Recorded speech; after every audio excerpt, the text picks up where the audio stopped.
It is a game of mystery and suspense, a game in which anything can happen. For those with the heart and desire to make it happen. Can he do it again? Yes! Are you believing this? Through the years, there have been teams who were facing what seemed to be insurmountable odds. Fans, if this is pulled out, it will be one of the miracles of basketball. Yet somehow they rose to greatness and carved an unforgettable piece of NBA history. You are watching what greatness is all about. There have also been players who faced enormous obstacles in their path to success. Players who were doubted and often underestimated. That is all desire and determination. But with an unshakable faith in themselves, they managed to overcome every challenge. What an effort! Oh, he has no fear. And achieve their NBA dreams. 3 times the charm, baby. 3 times the charm. These are the stories of perseverance and will, of dedication and inspiration, of improbable victories and unlikely heroes. I've never, ever seen anything like this. You just gotta love all of that. They are the NBA's upsets and underdogs.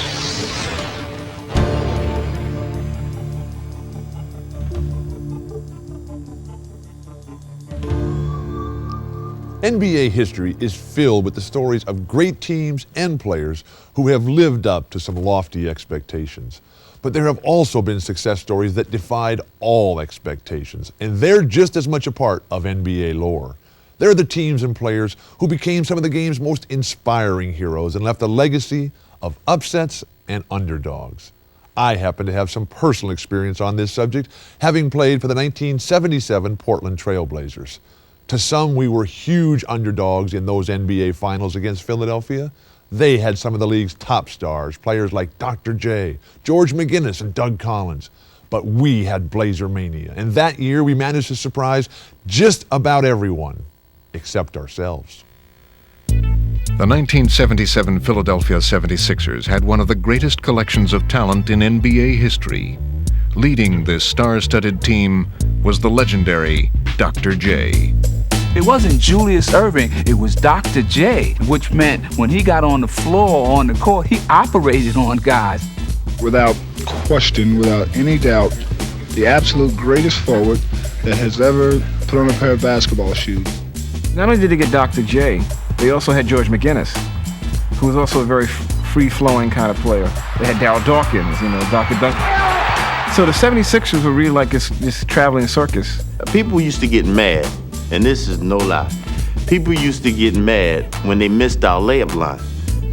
Before the game, this is warm-up, before the games. We had dunks. You see how these guys got the dunks for halftime now and the champion slam dunks? They couldn't touch the dunks we were doing back then. We were doing some crazy things. The 77 Portland Trail Blazers were built around one star, Bill Walton, and a supporting cast of role players, a team that embodied unselfishness and unity. Team chemistry is what it's all about. The ability of 5 to think as one. The thing that I love so much about basketball is how fast it goes. It's like electric rock and roll music. You got all the different band members, just like you have the different players who keep going faster and faster and faster. And the coach is the conductor, and he's up there, he's trying to keep the pace, trying to keep the beat steady, and the players just keep pushing it. And that's what we had in Portland. They also had a following of loyal fans. Though the team had never made the playoffs in their first 7 years, they inspired a frenzy of Blazer Mania. The Blazer Maniacs fell in love with that team because of the way we played. The unselfishness, the teamwork. They'd start to a collective stamping of their feet, That 77 championship series between Portland and Philadelphia was a perfect contrast. The individualism, the showmanship of the 76ers and the quiet, reserved teamwork of the Portland Trail Blazers. But as the series began, it seemed that the Sixers' talent would be too much. It goes to McGinnis, quickly to the doctor. Well, that's one way to start a ball game. That gives you a tremendous lift, get the crowd going for you. Hollins with Lloyd free on his left. Back to Hollins from three. As expected, the powerful Sixers had taken control, dominating the Trailblazers. In racing out to a 2-0 lead, they appeared on the verge of blowing Portland right out of the series. Hollins off now, Dawkins. If they continue to perform this way, Portland is really going to have their work cut out for them. The dejected Blazers were in need of a lift. They would get it from their devoted fans. When we got back to Portland after being down 0-2, there was 10,000 fans at the airport. When we got off that plane and we saw the level of support, the level of commitment, there was no way that we were ever going to stop. And they have come to their feet in Portland with their Blazers trailing 2-0. Fueled by the home crowd, Walton would ignite the Blazers in Game 3. Walton on the lob. Oh, he got it in! Bill Walton got it in! Portsick and Gross on a sequence for the Blazers! Walton again! Twice at the basket! I can't believe that first play! And the play of Walton elevated his teammates as well. Here is Walton waiting for the cutter. It's Gross. That's the way Jack Ramsey wants them to execute. Portland would even the series. Block. Walton picked up by Lucas. Down to Johnny Davis. Drives the middle. Look at him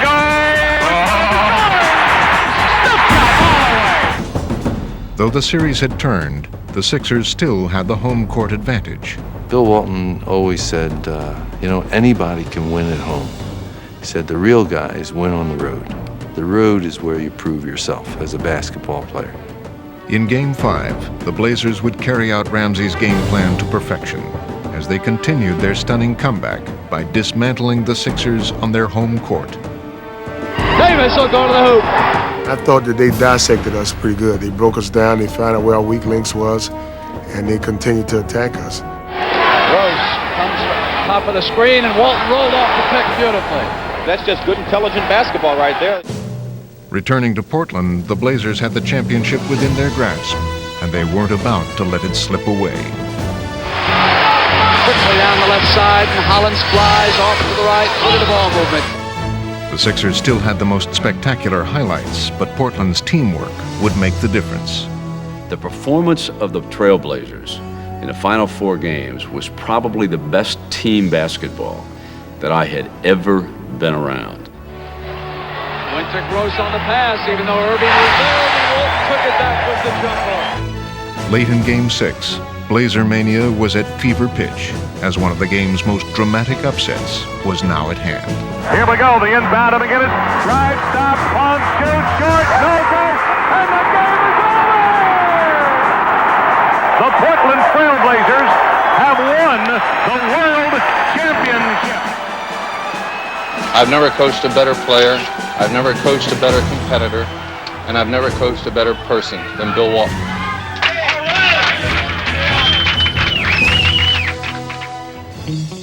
22 years later, another star center named Tim Duncan would lead his San Antonio Spurs to their first NBA championship. Around the Camby screen, goes baseline against Duncan, rejected by Tim Duncan. Backs Dudley down, double team Sprewell. Tim Duncan's jump shot spinning in. Join me in applauding the most valuable player of the 1999 NBA Finals, Tim Duncan.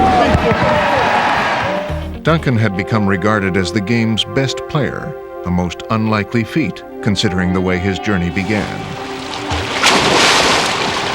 I wasn't really born to play this game. That wasn't my road the first time. I wasn't blessed with that at first.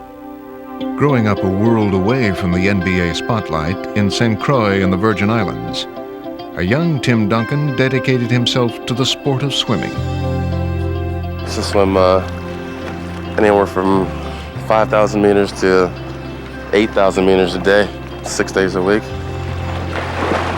I expected at some point to be in the Olympics representing the Virgin Islands. But Tim's zest for swimming would drift away when he lost his greatest inspiration, his mother. My mom died, so really, she was a big part of my swimming stuff, so I really lost interest in that way. just kind of found a different way to go. Started playing basketball. I started playing in 8th or 9th grade. It was just something to do.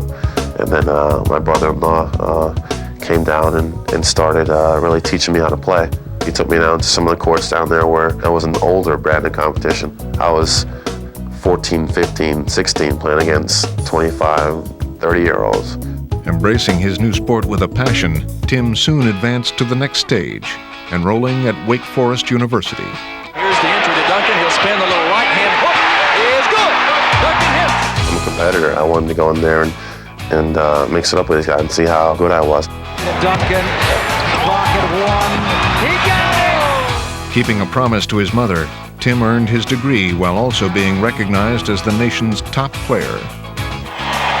With the first pick in the 1997 NBA draft, the San Antonio Spurs select Tim Duncan from Wake Forest University.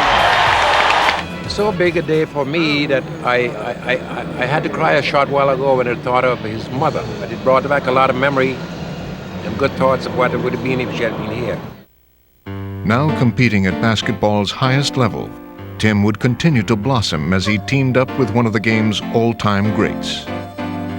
It was definitely a blessing. It was great to end up with a team like the Spurs and a great player like David Robinson. When I got a chance to work out with him, I was amazed at his talent. I'm like one of the best defenders around, and I couldn't really stop him, and that was a little unsettling for me, But it was great to know he had that kind of ability. What a sequence by Robinson and Tim Duncan. Duncan, beautiful pass for Robinson. So how you gonna play? Cut off the middle. He's got that right mentality. He doesn't get down. He knows that, playing next to me, a lot of that pressure's off of him. He doesn't have to be Mr. Superstar every night. The rookie taking over. Becoming the only rookie to play in the '98 All-Star Game and the first rookie named to the All-NBA first team in 18 years, Duncan took the league by storm. The 1997-98 Rookie of the Year, Tim Duncan. First play, we're going to go wedge down to Tim and see what they do. By his second season, Duncan had clearly risen to the level of superstar, and he was lifting the Spurs along with him. Oh! Over Divac goes Duncan. Duncan taking this game over. Duncan cannot be stopped. He's amazing. He's an amazing talent. He's got a great temperament about him, great confidence. That's what makes him one of the best players in the league. In the '99 finals against New York, the Spurs would look to Tim more than ever. I am New York right now. I get that ball out of Duncan's hands. You can't let him beat you right now. Body been low, easy for Tim Duncan. He is shaking up the New York Knickerbockers. And the story, Tim Duncan, 33 points, 16 rebounds. Just 10 years after he began playing organized basketball, Tim Duncan would complete his remarkable journey by leading his team to the sport's greatest heights. Got Sprewell underneath the glass. Double team. Fires at the buzzer. No! The San Antonio Spurs win their first ever NBA championship. When you look back, I can think about where I could be. And I think I came a long way. I was going a different way. I was taking a different path, and something changed it. And to be here right now, to be in this situation, I can't ask for anything more. While big men like Tim Duncan often dominate the NBA, the hardwood is not exclusively theirs. Smaller players have also made their mark, including Duncan's teammate, Avery Johnson. The undersized have long been underestimated, but it only fuels their desire to make it big. When draft day came, I was really expecting to hear my name because I felt I had better statistics and just as much of a good year as some of the other guys that were getting drafted. Battling to reach the NBA, Johnson played for 4 different teams in his first 4 years. But the 5'11" point guard never gave up. Finally, in his third stint with the Spurs, Avery found a home. He became San Antonio's undisputed floor leader. Yo, fist out 3! Fist out 3! Get out! Get out! He is a natural spokesman. I call him the preacher. Johnson emerged as one of the league's top playmakers. And when the Spurs won their first NBA title in 1999, it was Avery who hit the series' clinching shot. Elliott bluffs, drives, kicks. Avery Johnson for the lead, yes! Avery Johnson drills it from the baseline, and the Spurs have regained the lead. The little guy sticks that dagger right toward your heart on every occasion. I feel my story in this NBA is a story that's closer to the average American. I'm only 5'11", and I want to continue to do whatever I can to inspire people. Players like Johnson could draw their own inspiration from some of the pioneers for NBA little men.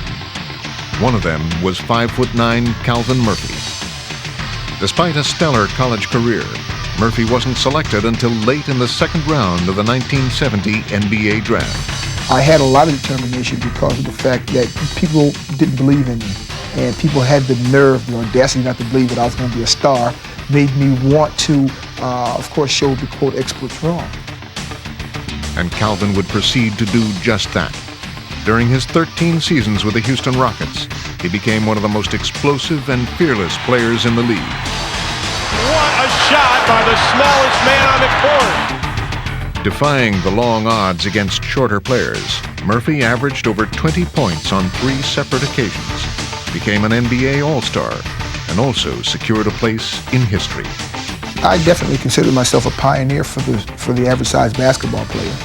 And if I hadn't succeeded, I think that would have thrown the average-sized basketball player back 20 years. One player who followed the trail blazed by Murphy was 6-foot Ernie DiGregorio. Still, many were skeptical when he was selected as the 3rd overall pick in the 1973 draft. I think there were a lot of questions about this little college phenom, but he had an amazing competitiveness and mental toughness and abounding confidence. DiGregorio would immediately silence the doubters. Named Rookie of the Year, he led the league in assists and free throw percentage while leading the Buffalo Braves to their first playoff appearance. He would also dazzle the league with his flair for the spectacular and his uncanny passing. It was like he had eyes in the back of his head. Teams would try to blitz him and he would just wrap it around, throw a behind the back pass so easy. Passing was a gift for him. It was easy for him. And he made everybody, not only me, he made everybody on that team that much better. Ernie D's career would be cut short by injuries, but his impact on the league in 1974 as one of the game's most electrifying little men will always be remembered. I'm not sure he could touch the rim. I never saw him do that. But for that year, he was dynamite. For other smaller players, success did not come as quickly. At 5'7", 135 pounds, Spud Webb wasn't chosen until the 4th round of the '85 draft.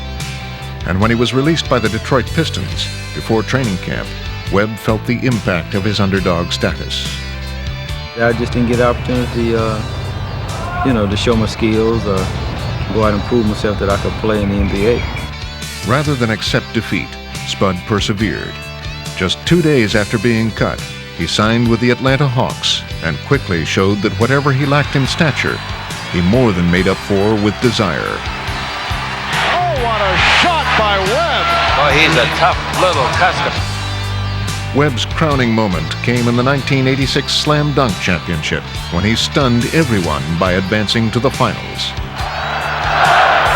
Look, Phil, you get done, I'm leaving. Mike off the lob and Rivers! Yes, come on now, come on! Spud won the event in spectacular style, and his remarkable speed, skills, and leaping ability enabled him to play 11 productive NBA seasons.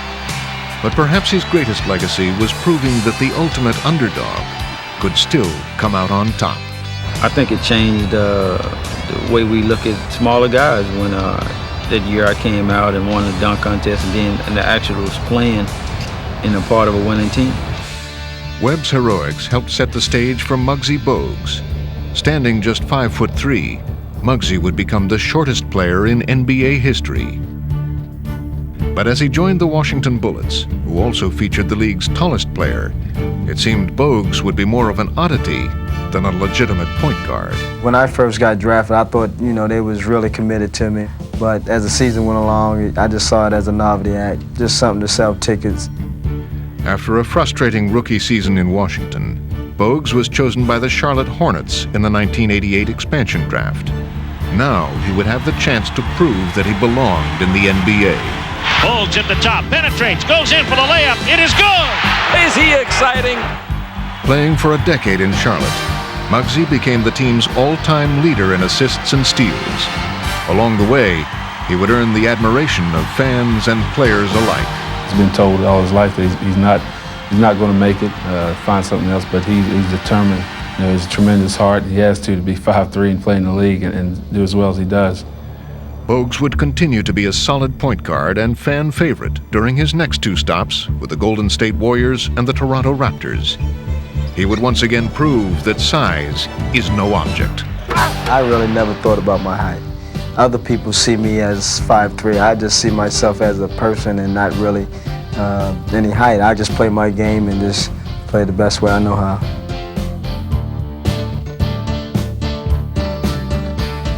Having played against Ernie D and Calvin Murphy, I know firsthand just how tough they were. Calvin was elected to the Basketball Hall of Fame in 1993, and at his enshrinement ceremony, he said he was carrying with him the dreams of everyone who's ever been an underdog. But it's not just the little guys who are NBA underdogs. They come in all shapes and sizes, and they come from all different backgrounds as well. One example is Scottie Pippen. He's been a 6-time NBA champion and one of the 50 greatest players in league history. But when he first started playing the game, few would have ever predicted that Scottie would become an NBA superstar. He has become one of the NBA's most recognizable players. But Scottie Pippen worked long and hard to emerge from obscurity. He grew up as the youngest of 12 children in the tiny rural town of Hamburg, Arkansas. Let's count of about 3,000. It's a wonderful place to live. The industry here is timber and agricultural. And the people in this area, their life is based upon work. Scottie would take that work ethic to heart at an early age. And he would pour his efforts into the game of basketball, spending countless hours on the court trying to improve his skills. But it seemed that no matter how much he practiced, it could not make up for what he was lacking physically. He looked like he was all feet and hands. And his body and the basketball, a lot of times he couldn't control both of them at the same time.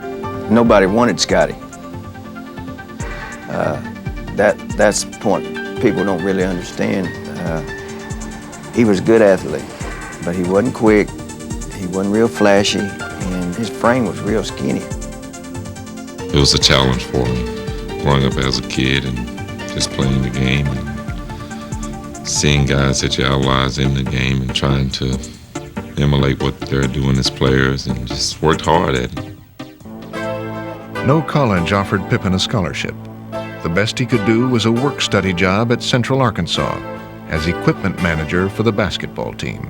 Scottie was a good manager. I mean, he worked at it, he was conscientious at it. And then, of course, when he had the opportunity, when we had the opportunity to put him on a scholarship, that made things even better. Of course, I had to find me another manager. Scottie had earned the scholarship with his dedication and development as a player. By his junior year, he'd grown 6 inches. His talent also blossomed to the point where he became the surprise of the 1987 draft.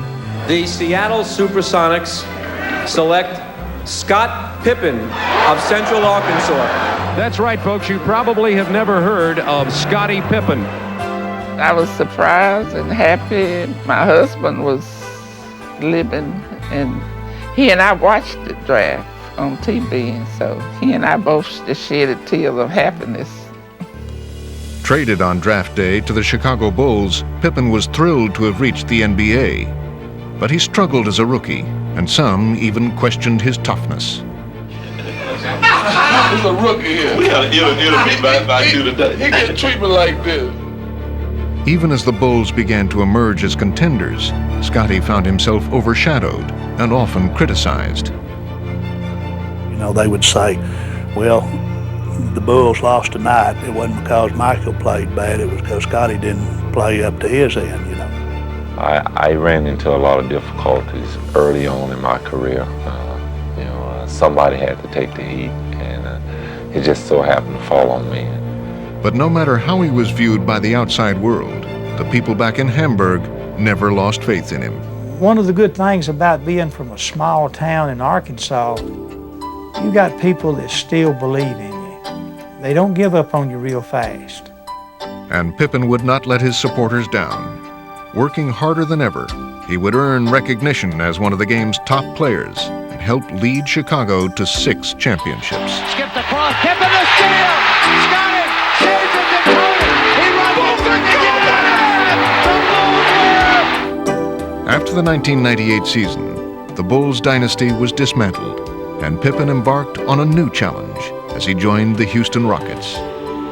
While he brought his trademark determination to the Rockets, Scotty could not bring them a championship. And the following season, he was traded to the Portland Trailblazers. Joining one of the league's title contenders, he would try to add one more chapter to his remarkable story of success. 3-on-1, Pippen for Stoudemire. And the Blazers just keep coming. They're up by 13. I've had a great career. Anyone in the NBA would love to be sitting in my position and be able to accomplish the things that I've accomplished. Like Scottie Pippen, 3 other stars once struggled to find their place in the NBA. Mario Elie slides along the baseline for the jam. He played on 3 separate continents before playing a single minute in the NBA. After playing just 1 year of high school basketball, he would attend 4 different colleges in 4 years. John Starks buries the jump shot. A walk-on at a Division II school, he was better known for what he could do on the gridiron than on the hardwood. If there's a better 6th man in the league, we're going to have to search hard and long to find him. They are a trio of the NBA's ultimate survivors. 3 players who took 3 different routes to the same destination. All of them bound together by their hunger to succeed and their devotion to the game they love. Each was constantly driven by a common goal, a chance to play in the NBA, even when that goal often seemed to be well beyond their reach.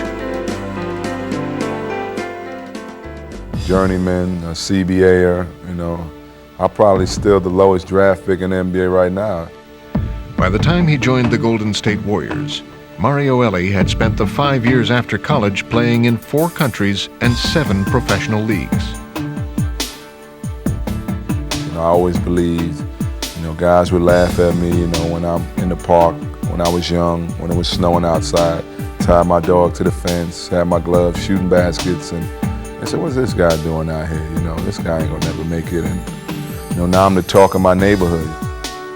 That neighborhood was just 5 minutes from Madison Square Garden. Growing up in New York, got a lot of great ball players, and living and growing up in a big city like that is tough, and that's all I knew. My family's from Haiti, stuff that, it was pretty rough over there. So just my father's work ethic, rubbed off on me. So he said if he really wants something, I'll go after it and work hard, and that's what I did. Elie out of the corner for 3, hit it! Mario Elie with a 3 with 7.1 seconds to play. During his first 9 seasons in the NBA, Elie would play a key role on 3 championship teams. Chemistry wins in this league, and I think I'm a chemistry guy, and I thought I was a final piece to the Rockets puzzle and also to the Spurs puzzle. So I just happened to fit in with the right places and then play with some of the greatest big men, to ever play the game. Robinson gives it up to Elie for the win! 1/10 of a second! We should never be afraid to fail. I failed so much, in my basketball career. Hey, if I miss a shot, I'm gonna wake up and be just fine. At 36 years old, the 160th pick in the 1985 draft has not forgotten where he came from. I remember, playing in Ireland, making close to nothing, but just the experience and just to reach my goal. That's what I wanted to do, and if this how it ends up, man, having 3 rings and having more rings than Wilt, Jerry West, so be it. No matter what happens and what circumstances may be in front of you, is to keep focused on your dream. If I had to do it all over again, I'd do it the same way. And John Starks always did it the hard way. After playing 1 year at Oklahoma State University, Starks was never drafted by an NBA team. He did manage to catch on with the Golden State Warriors as a free agent in 1988. The following season, however, Starks would lose his job and find a new one, this time in the CBA. It taught me a lesson about this league, is that, one day you may be in here and one day you may be out of it, but never give up on your dreams. Starks would get another chance, signing with the New York Knicks in 1990, and this time he was in the NBA to stay. They say if you can do it in New York, you can do it anywhere, and that's true because it is a pressure cooker type of place to play at. Every day, you have to go out there and you got to perform. And perform he did. Starks! Yes!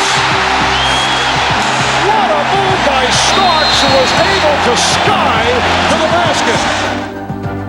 John's emotion and energy off the bench would ignite the Knicks and earn him the NBA 6th Man of the Year award. I want to win at any cost. I don't care. Sometimes I get hated and get booed for it, but it's just about going out there and helping my team win. He has gone from the CBA to an NBA All-Star, drawing inspiration along the way from the words of his mother. She used to always say, son, don't ever give up on yourself. Keep going forward and don't let anyone destroy what you're trying to do. And I always keep that in the back of my mind. I went through a lot of things to get to this point in my career, but it's been worthwhile. It's all what you have inside yourself. If you believe in yourself, then trust me, you're going to do some things. Darrell Armstrong had to believe in himself because few others did, during a 4-year basketball odyssey that took him to 3 countries and 5 leagues. It's a blessing just to hang on. We used to travel like 11, 12 players on one van, luggage and all. Everybody sleeping on luggage, and you remember them times, 16 hours to New York from Atlanta, and just remember all them great days back in the day when, you never thought that it would end up right here. A place kicker at Fayetteville State in his native North Carolina, Armstrong seemed better suited for football than basketball and wasn't drafted for the NBA. He even had to work in a yarn factory to support himself until finally catching on with the Orlando Magic. Stolen by Armstrong! Armstrong leads it! He beat the buzzer! Oh, yes! He beat the buzzer! To end this game! Do you believe it? Oh, my! Armstrong's talent and tenacity would make him a star in Orlando. And in 1999, he became the first player to be named the NBA's 6th Man of the Year and Most Improved Player in the same season. It was up to me how much I was wanting to get to where I was going. And my destination was, at that time, to make it to the NBA. Even though I was in the USBL, the Global Basketball League, I always had that dream of, being right here where I'm at right now. And you never thought that it would end up right here. But, like I say, if you don't stick with it, then you won't know what's going to happen at the end. They are 3 players who overcame the odds, defining themselves with their perseverance and dedication, distinguishing themselves with hustle and hard work. Because they refused to accept defeat in the beginning, they triumphed in the end. And because of their faith in themselves, the dreams that once seemed so distant finally became reality. For Mario Elie, Darrell Armstrong, and John Starks, the legacy they leave for other underdogs who share their dream is a simple one. In the struggle for success, winning is often an achievement of the heart. In 1995, a 19-year-old named Kevin Garnett faced his own set of obstacles. A high school All-American from Chicago, he was attempting a rare leap directly to the NBA. But many questioned whether the time was right. Do they go for Garnett, the high school player, a shot blocker, but you're saying he's still a high school player? With the 5th pick in the 1995 NBA draft, the Minnesota Timberwolves select Kevin Garnett from Farragut Academy in Chicago. Well, that was the cover. Ready or not? That was the big question.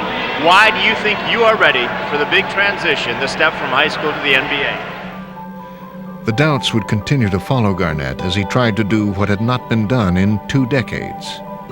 Kevin jumps from high school to the pros. Yes, so many people say he can't make it, he's going to fail. Having to deal with players coming at him night in and night out when he was 19 years old, trying to show that he doesn't belong in the NBA. It would be up to Kevin to prove that he did belong, and he would do just that. And blocks it away. Sam Mack floats inside, misses, and Garnett with a rebound. He's doing it all. Porter back to Garnett. Kevin Garnett has just electrified this arena. Lobbing Garnett the jam! Oh, Kevin, have mercy! Saves it to Garnett. 2-on-1, Garnett. Oh, my goodness. High school or college, that's an NBA. Send it in. That's what makes me strong. Knowing that there's people out there that doubt me. Knowing there's people out there that don't want to see me succeed. So, in a way, that's like a motivation. Garnett takes it away from Elijah. It's just amazing that a 19-year-old kid be this dominating. Garnett left no doubt that he had the skills to excel at the game's highest level. By the middle of his rookie season, he was starting for the Timberwolves. By his second season, he was an all-star. But just as impressive as his talent was the poise and character he displayed, even as a teenager. Sometimes we treat him like he's a 10-year vet, and sometimes I almost have to stop myself and say, geez, Kevin, you're giving him way too much responsibility. Hold back. But yet, everything you give him, he wants more. We ask him to do so many things for our team. Face guard. That's it. Good, Kevin. That's it. Good.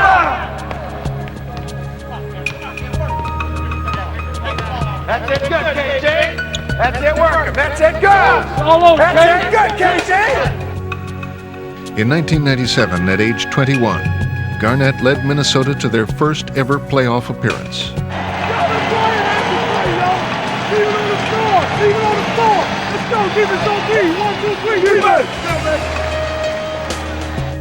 He had quickly emerged as the Timberwolves' leader with his dedication to the game and the team. What can I bring next year? What can I do to lighten stuff up on my teammates? What can I do to change the game? That's how I think.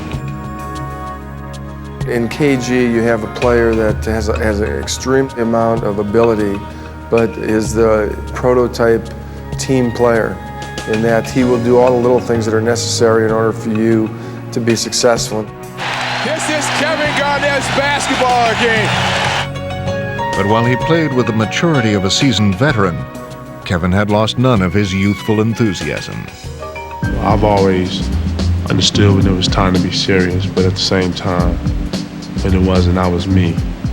Thomas Harris, go this way. Get off my back.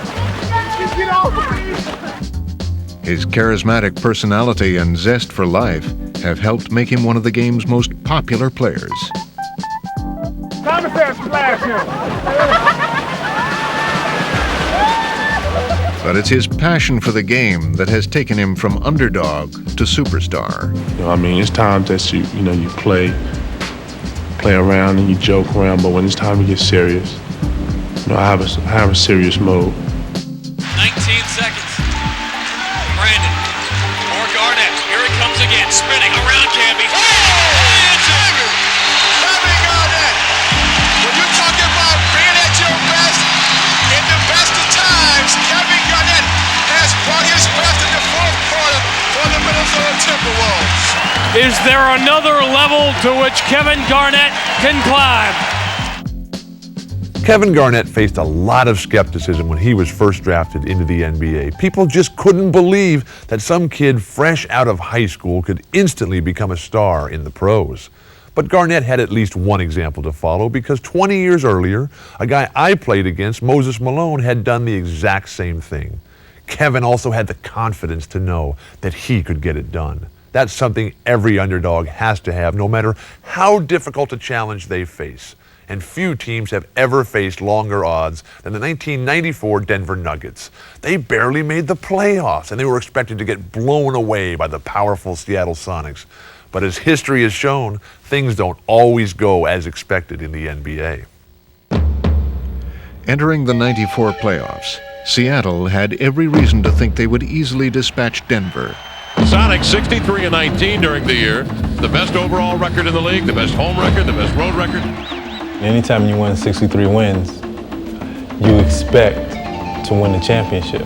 Denver Nuggets, the youngest team in the NBA, in the playoffs for the first time in 4 years. Very little playoff experience. And from the start, things went exactly according to plan for the Sonics. Now here comes to Kendall Gill, to Sean Kemp. You think this ball club was ready?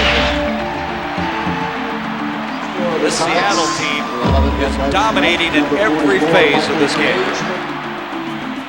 But the Nuggets are completely befuddled.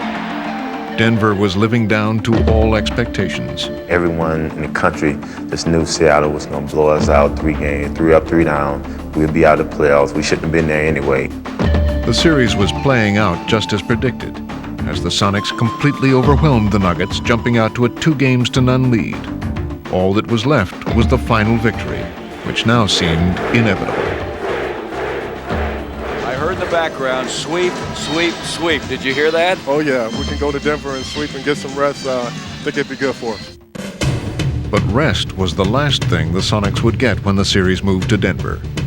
As they looked to complete their sweep, they found the Nuggets were not prepared to cooperate. Now a little more of that aggressive defense in Seattle, but Robert pass dribbles right through it. Over in the corner, Reggie Williams, another 3! What is going on here in Denver? After being left for dead, the Nuggets were revitalized in Game 3. Tenacity of this young Denver team puzzling Seattle.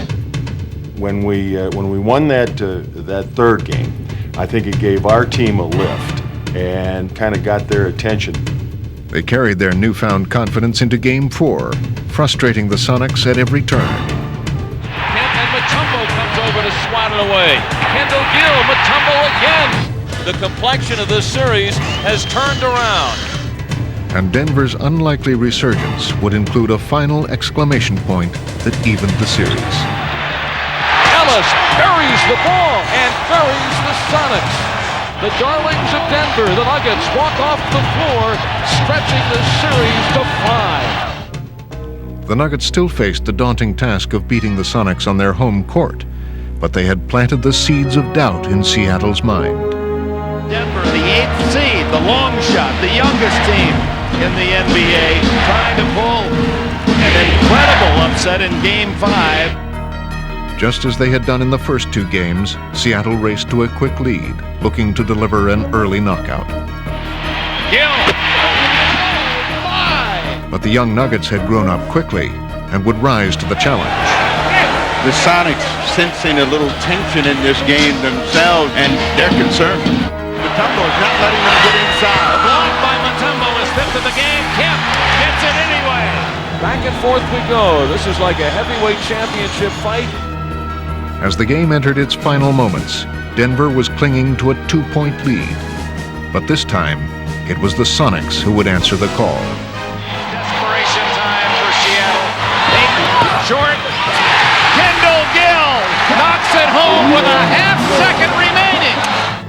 Seattle had another chance in overtime, but it would be a temporary reprieve. Once again, the Nuggets would refuse to falter as they lifted the hopes of underdogs everywhere. If Denver pulls it off, it would be measured with the biggest upset with Mutombo. Another block from Mutombo. And this crowd stunned right now. The historical implications of that all was just amazing. I'll never forget what we were able to do I don't know if I can ever experience anything as powerful as that moment. That's it. Macumbo embraces the ball and the unlikely upset. One of the great upsets in NBA playoff history. When we won, I just grabbed the ball and I fall. I start crying because I just cannot believe we won this game. Unlike the Nuggets, the 1999 New York Knicks faced high expectations. Having added new faces to their core of stars, the Knicks entered the season with championship dreams. But a title seemed far out of reach as they stumbled out of the gate. It's this kind of out-of-control basketball that has doomed the Knicks time and time again this year. We were much better players than this. We knew we were a much better team. You know, just a year ago, we had been in the second round, the playoffs, and had a chance to go to Eastern Conference Finals. And here we are just kind of going backwards. And their slide would continue as they lost one close game after another. At the buzzer, won't go, and the Knicks a bad loss tonight. To compound their troubles, the Knicks would lose two of their main weapons, Patrick Ewing and Latrell Sprewell, both sidelined by injuries. And they would hit rock bottom with a demoralizing loss to the league's worst team, the Chicago Bulls. Ahead it comes to Sprewell, and he threw it away. You got a calculator to add up all these New York turnovers? With their worst record in years, New York barely made the playoffs as the final seed. Going into the playoffs, we don't look at ourselves as number 8 seed. We have the same thoughts about our team as we had back in training camp of being a championship type team. Awaiting them in the first round were their arch rivals, the Miami Heat, a team with a score to settle after being upset by the Knicks in the playoffs the previous year. And it was clear that the league's most heated rivalry would grow more intense than ever. It was on instantly. I mean, you knew. Once we knew we were in the playoffs and we were facing Miami, I mean, there was a look in guys' eyes like, this is for real. Here comes Sprewell, all the way. Had to change the shot and still hit it. Ashburn, blocked by Ewing. In Game 1, the Knicks would make an immediate statement, stunning the top-seeded Heat and taking their home court advantage. Have you seen New York play better all season? Mentally, I think we kind of gained an edge after we won Game 1. But suddenly, they would revert to the Knicks of earlier in the season, and the timing could not have been worse. The Heat would win 2 of the next 3 games to force a 5th and deciding game in Miami. The Knicks blow a golden opportunity, and the Miami Heat even the series at 2 games apiece. Just got to, come back, regroup. We definitely didn't want to go back to Miami, but we're going back. Just have to stay confident and come out to play. Let's get ready to rumble! Let's do this. 3 years of bitter playoff battles between New York and Miami had now come down to one critical game, and it loomed as the fiercest struggle of all. What a war we have here in Miami tonight. It's one of those games where you knew right away that you left it all out on the floor, and if you had to play again, you'd die. Blocked by Camby. Camby rejected the Witherspoon shot. Here comes Childs. The lob for Camby. But late in the game, the Heat finally appeared to have turned back New York's challenge. Lonzo Mourning, the jump hook rattles down. Miami goes up 1. The next season and their dreams of a stirring upset would now hinge on one final shot. Miami leads New York 77-76 and 4.5 left in the game. Charlie Ward inbounding on the right sideline. Houston pops out up top, down the lane, running jumper off the front rim and in. And the New York Knicks have become the second number 8 team in NBA history to knock off a number 1. Following their amazing victory, New York would ride a wave of emotion into their second-round matchup against the Atlanta Hawks. Once again, the Knicks were the underdogs, but again they would seize home court advantage with a Game 1 victory, and they never looked back. This time, New York would need no last-second heroics, as they steamrolled the Hawks in a stunningly easy 4-game sweep. And the Knicks just pouring it on. And the New York Knicks advance to the Eastern Conference Finals. The confidence that we had at that point, we were obviously on a high, and I think it just really carried over into the Indiana series. But as they faced the playoff-tested Indiana Pacers, the Knicks knew it could be their toughest battle of all. We were underdogs once again, and we did a good job of coming out and focusing on the first game. Johnson, good position, blocking Dale Davis off the boards. Here's Allen Houston, back to Johnson, he laid it in. Pretty pass. That's the attitude that we pretty much took as a team, is to, hey, let's hit first, let's hit hard, and let's hit often. As they had done in the first two series, the Knicks would take command from the start of Game 1. They grabbed a late lead, but the Pacers would have one last shot to tie it. Looking for Jackson. Jackson has it. Forces up a three over Childs, short. The underdog New York Knicks pull off the shocker in Game 1. In Game 2, the Pacers were determined to reestablish their supremacy, and they would build a 17-point lead in the first half. But despite their onslaught, Indiana was unable to deal a knockout blow to the resilient Knicks, who would have a chance to send the game into overtime. 2 seconds to go the length of the floor. Oh, Ewing has it for the open shot. Not tonight, Patrick. But New York had not only lost the game, they had also lost their superstar. There's only so much you can go, or so much you can endure. I felt something pull, and I was proud of, hurt, shocked, all the emotions. Patrick has been the focal point and the rock of this team over the years. It's just like you going into a war, you lose one of your soldiers, but the other soldiers have to pick up. As the Pacers looked to capitalize on Ewing's absence, the Knicks tried to fight back. Hey, you know what? We can remind you about 50 things. You guys dig in and get a stop, a board, 5 out, get a score. As had been their trademark, New York refused to give up. But as Game 3 entered its critical stretch, they found themselves needing yet another miracle. With control of the series hanging in the balance, the Knicks trailed by 3 points in the final seconds, and they would turn to Larry Johnson. Inside of 10 seconds to go.